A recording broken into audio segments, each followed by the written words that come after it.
Hello there, welcome to another episode of the Red Delta Project podcast, where we teach you how to get bigger and stronger with grind-style calisthenics, leaner, healthier, and more fit with satisfying healthy eating strategies.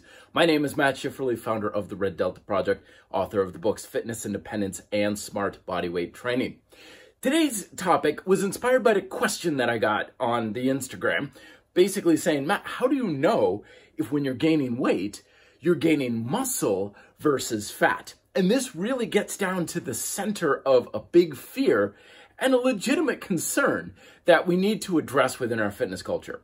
Because a lot of what we're trying to do is sometimes fool ourselves. Not intentionally, mind you, but sometimes when we're like, I want to get big, I want to get bulky, I want to have a lot more muscle, we fall prey to a lot of these ideas that you got to have a caloric surplus, you got to eat like crazy, eat big to get big, and all those sorts of ideas. It sets us up to this idea that if we're just getting bigger at all, then we're hoping it's going to be muscle. But naturally, if you're eating a whole lot of food, a lot more than your body can handle or needs, a true calorie surplus, you're going to be putting on some level of fat.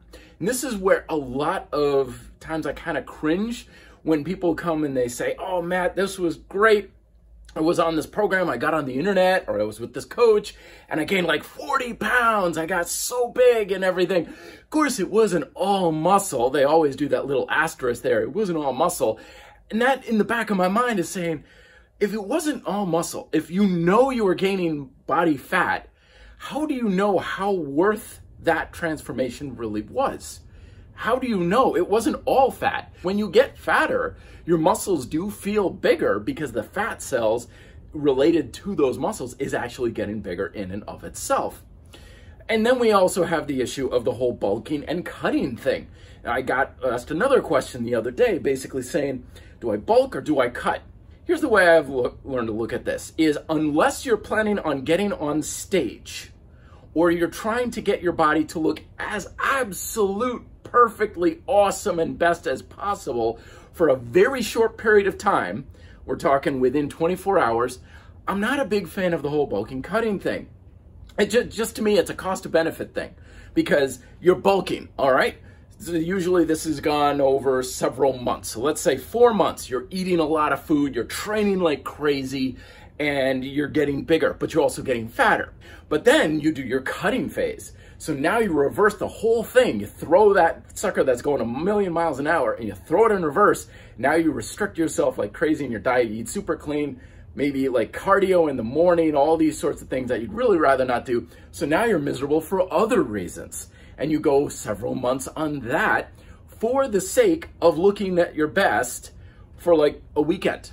So to me, it just doesn't make much sense to put forth like several months of work where you're either getting fatter and you'd rather not be with your shirt off, or you're restricting yourself in your diet and you're doing exercise like long cardio that you'd rather not do. So it's all those months of hard work for the sake of an afternoon or one day. And this got brought up with a topic on one of the YouTube comments that I love, where the guy was saying, look, unless you're a highly competitive athlete or you're looking to look your best to step on stage, the real true measure of success with your health and fitness habits is it improving your quality of life? I love that. I so love that because it's so easy with the whole cutting and bulking and you got to eat big to get big and you got to restrictively diet with all of these sorts of things. It's so easy to fall into the idea that you can sacrifice your quality of life for an objective, be it winning a championship or stepping out on stage looking as great as can be, and that's going to make your life better. But in the meanwhile, you're sacrificing the very things that improve your quality of life to get there. If you're not trying to be a competitive athlete, if you're not trying to step on stage, you just want to look and feel your best, that's completely different. You need to follow a different set of rules, which means the whole bulking and cutting thing, that's out. That's no longer in your wheelhouse. Instead, we want to follow a different path, which brings us back to the whole, are you getting fatter or are you getting bigger muscularly? Because if you are trying to live better, it doesn't make any sense to sacrifice several months of getting fatter and then several more months of cutting back and restricting yourself and refusing to eat out with restaurants with your friends and stuff for the sake of looking good for one weekend or even a week or even 2 weeks if it lasts that long. In my mind, it's just not worth it. So getting back to the whole idea of, are you getting fatter or are you building muscle? There's a number of ways you can tell this, okay? First off is a simple body fat percentage test. You can do this on like the Tanita scales, bioelectrical impedance. This is the simplest, cheapest, and easiest way to do it. You can get these handheld things on Amazon and stuff. I know a lot of people say, but Matt, those things aren't terribly accurate. I know they're not, but you know what? They don't have to be. They could be off as much as 10% for all I care. It doesn't matter because what these things are used for isn't testing your body fat percentage. It's used for testing a change in your body composition relative to other things. Now, do be in mind, of course, that water and other factors can throw it off. But at the end of the day, if you see a general trending track that's saying your body fat percentages are going up, that's a good chance that you're adding body fat that you don't need to be adding on. Because the real question is, do you have to get fatter to build muscle? And the answer is absolutely not. As I discuss in my book, Fitness Independence, muscle and body fat are two completely separate tissues in the body. Saying that you have to add body fat in order to add muscle, that's like saying I have to grow out my hair, thank God, in order to have whiter teeth or something. You're dealing with totally separate tissues. You can see it on x-rays and DEXA scans. It's like layers in a layer cake. They're different tissues. They are built and they are shrunk for different reasons. Yes, they are interrelated. Diet is an influence to both building muscle and body fat. Exercise is an influence to both of these, but they do not get built or shrunk for the same reason. So the answer is you do not have to get bigger fat tissue in order to get bigger muscle tissue. Fat tissue is largely a storage depot for your caloric surplus.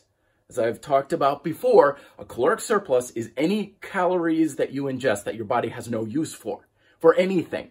If you eat more and you get bigger muscles, that's not a caloric surplus because you're using it. A surplus by definition is something you have no use for. So if you're eating a lot more and you think you might be getting fatter, your scale is saying that, then you're simply eating too much. You do not need to eat that much. I recommend you scale it back. Let's talk practical application for dietary applications too. What should you be eating? Well, with everything else, as I always say with exercise, forget about making changes until you have a stable diet.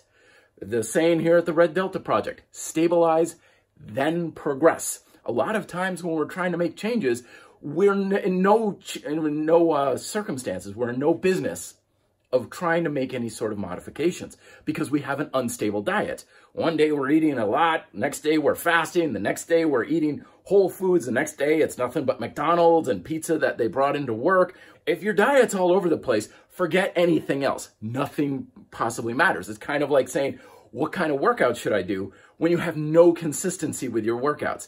Get consistent with your diet first.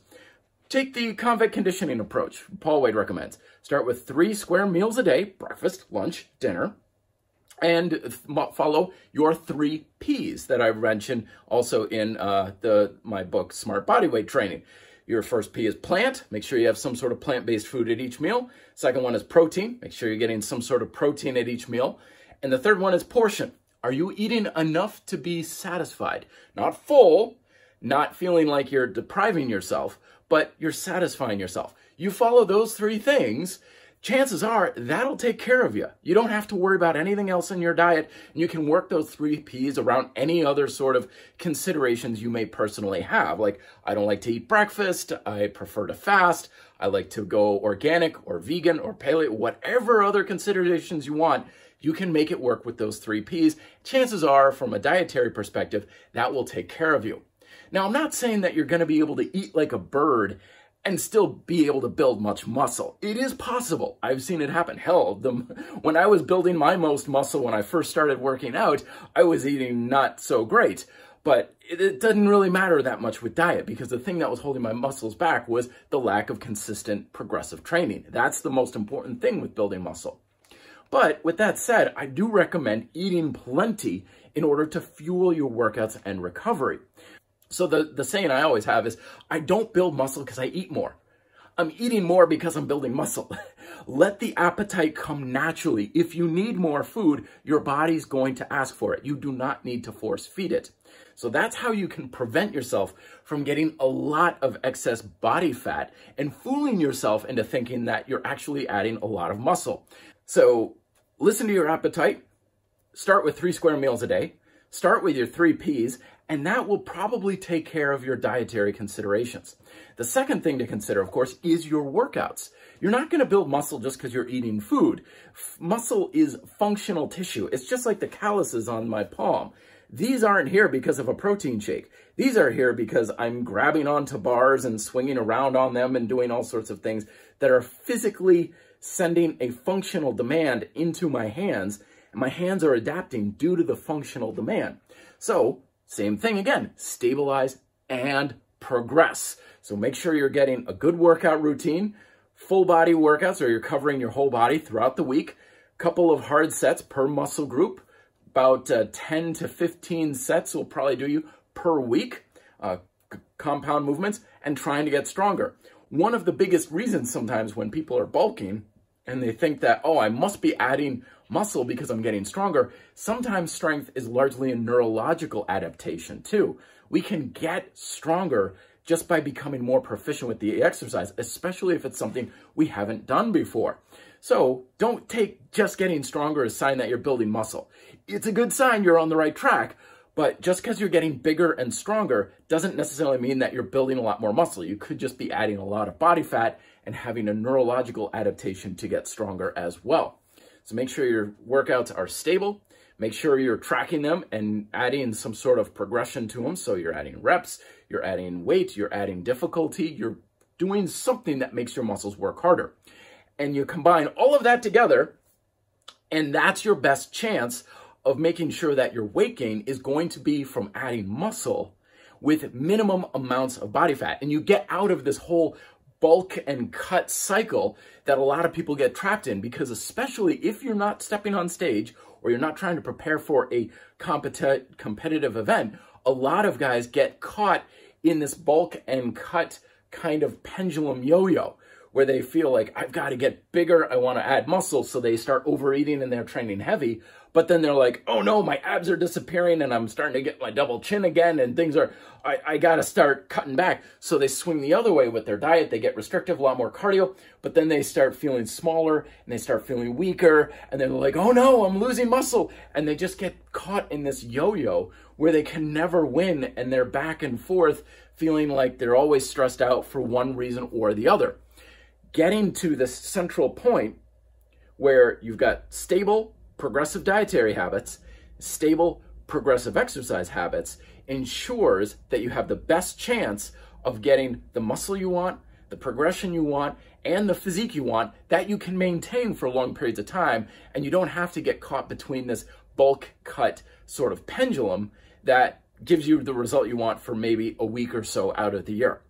All right, I've talked enough. Let me know your thoughts down below. What are your experiences with the bulk cut cycle and everything? Love to hear your thoughts as well. Don't forget, come out with these videos all the time. Subscribe here. More videos here on the topics here as well. Till then, be fit, live free.